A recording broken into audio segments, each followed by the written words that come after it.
जी आवाम बहुत ज़्यादा तंग है महंगाई से और बातचीत करेंगे। ये भाई हैं, अस्सलाम वालेकुम। वालेकुम अस्सलाम। क्या नाम है आपका? नदीम नाम है सर। नदीम, क्या काम करते हैं? ये होटल पे जॉब करता हूँ।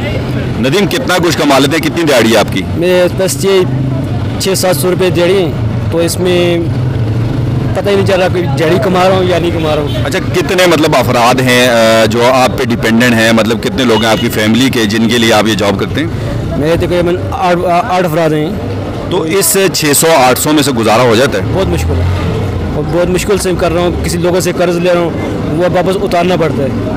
बहुत तकलीफ है। मतलब हर दिन, चूँकि आप दिन में कमाते हैं फिर लेके जाते हैं, ये हमारा तो बारानी इलाका है। अभी पिछले दिनों जैसे पूरा हफ्ता बारिश रही है, तो उसमें फिर आपका घर या मामलात कैसे चलें? बहुत मुश्किल से चलें और लोगों से कर्ज ले लेके वो अपने घर का अखराजात जो है हमने चलाए हैं और हमें इससे बहुत तकलीफ हुई है। वोट किसको दिया था? वोट तो खान साहब को दिए। तो अब पछतावा हो रहा है, खुशी? बहुत ज़्यादा पछतावा हो रहा है कि हमने अपने साथ क्या कर लिया। ठीक है, thank you so much. Okay.